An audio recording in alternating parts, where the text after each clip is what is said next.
next issue was where downtown, and the truth is we looked at a number of sites. We looked at the old auditorium site. We looked at a site behind what was then the Greenville News building off of Broad Street.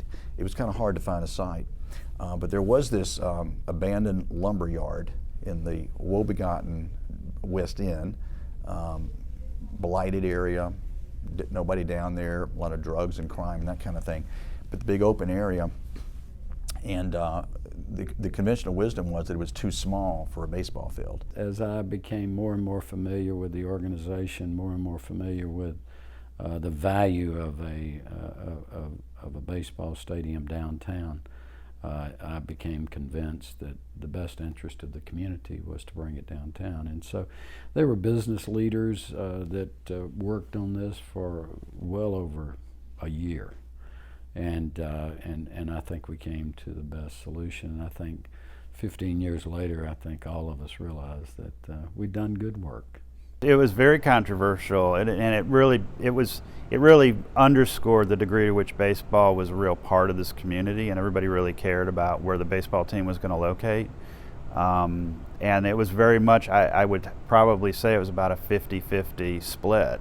Half the community loved the convenience of jumping off the interstate and parking in a big parking lot and walking right into a stadium, and the other half was really intrigued about this idea that we would have a downtown baseball stadium and what that would mean for the West End in particular. We were out in the middle of a field, which was the old 84 lumber yard, I believe, and we had a tent and everybody had a silver shovel, and I'd never done that before, and everybody gave a little speech, and Lillian literally did say, "This is more than just about baseball." And I thought, quite honestly, that probably meant there'd be some other events that would happen here other than baseball. I didn't really have the recognition that she had, that this was really all about Greenville. It was all about the West End, and yes, it was a baseball park, but it really was about the role that the foreshadowing, really the future role that Fluor Field was going to play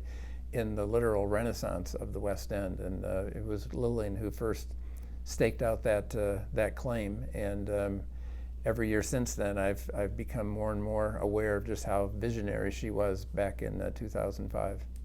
Well, to be given credit for having actually pushed this with my constituents. A lot of people don't realize the constituents are the ones who are used to baseball. And the day that Craig and his team came here to visit, I brought an 81-year-old business owner who had been downtown all his life.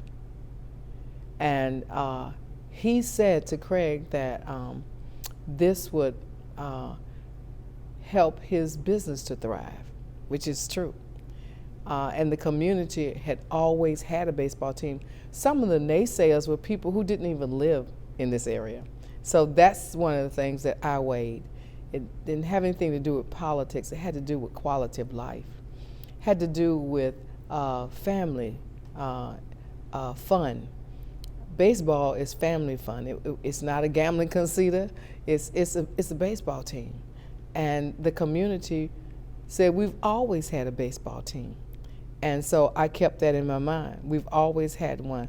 So I didn't listen to the naysayers. Some of them said, well, you have to put it out somewhere else. I said, no. We had traveled many places. And the first thing the government officials would say is, put some kind of entertainment, some kind of sports entertainment near downtown or in downtown.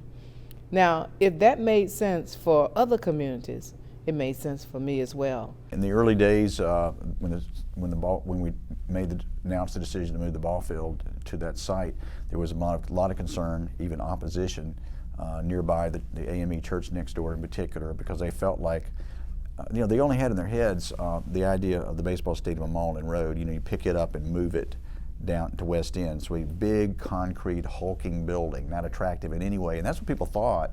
And I can't blame them for thinking that. So we had to show people that no, this is going to be completely different. And one thing, it's going to be down, and they're going to dig it out a bit, so it'll lower the height. And so I remember telling the church that the steeple of the church will be higher than the stadium. And I don't think they believed me, but that's exactly what we have here. But one of the greatest compliments to the Ford Field is people come from out of town and think that it's always been there.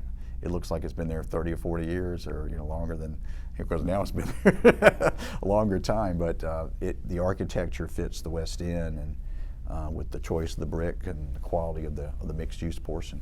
Some people who drive through here, the traffic may be a little difficult, but if you just wait a minute, you'll be able to find something. So, and I think it has been a benefit to the church.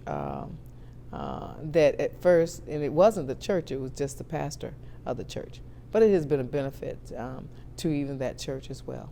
I remember a lot of community reactions and letters to the editor and phone calls to the paper questioning the wisdom of moving to downtown.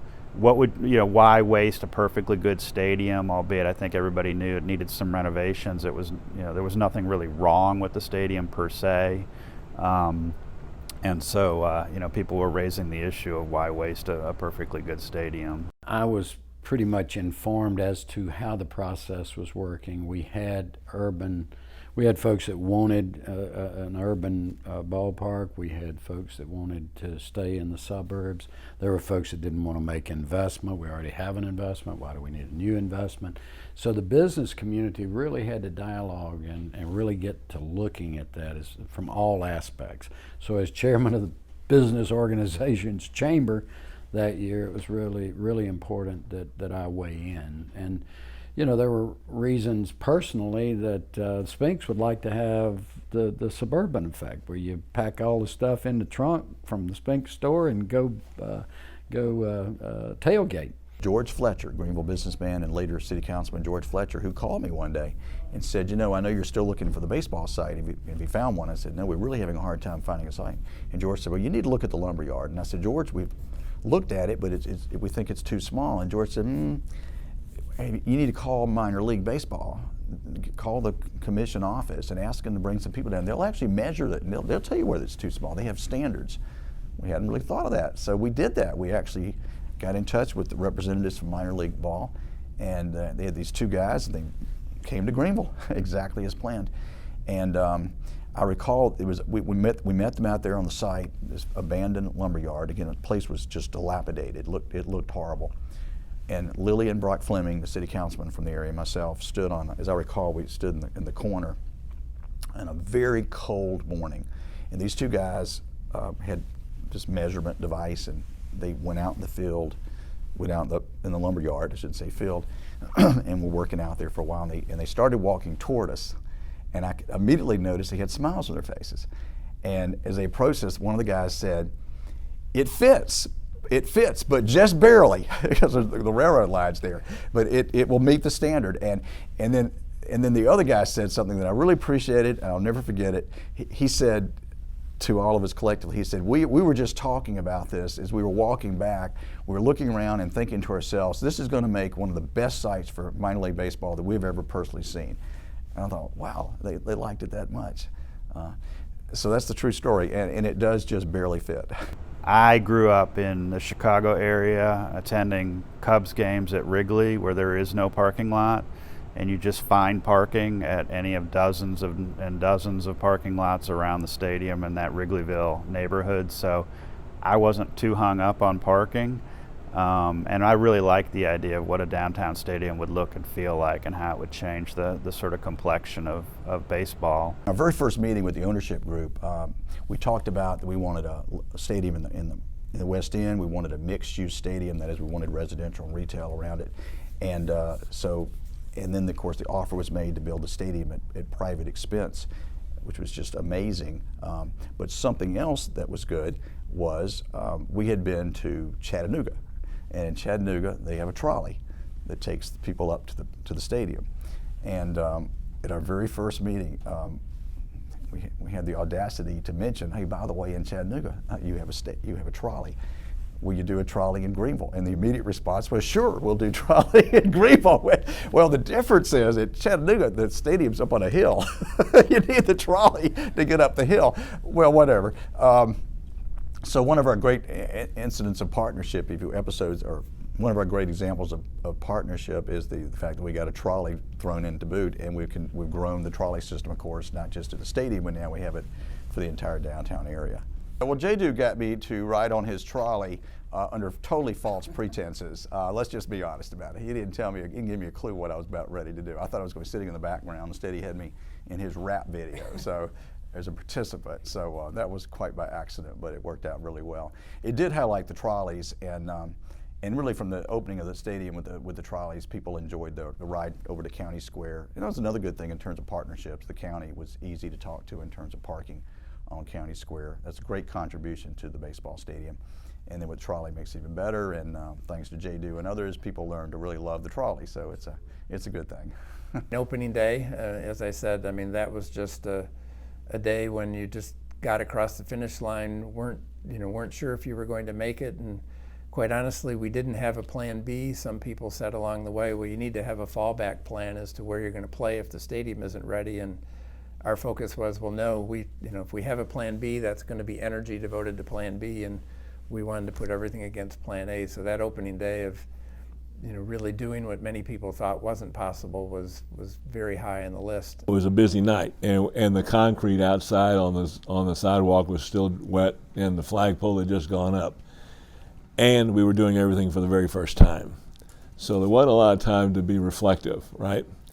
But I do recall a couple of really good experiences and important emotions. One was seeing the people from the community come in, wide-eyed, smiling, looking around, being very reassured and very excited and very thrilled to be walking into such a beautiful ballpark in downtown Greenville. It's hard to put into words how exciting it was. The saga of baseball, minor league baseball in Greenville, had gone on for so long. There have been so many ups and downs, and mostly downs, by the way. Lawsuits and people upset about it being downtown and all kind of issues that really were not issues at the end. We had so many naysayers, and to see people come in this beautiful stadium that everybody immediately felt, the Drive Stadium, Ford Field, you feel it the minute you walk in, the same way people feel it when they walk on Main Street in Greenville. It's an intangible. And all in the design of the building and the quality and the way it was thought out. And to stand there in that mound that first night and see the crowds there after the saga of baseball, it was just an extraordinary thing. And anyway, I'll never forget it. And I thought the whole opening ceremony with Shoeless Joe Jackson appearing, and wow, that was amazing.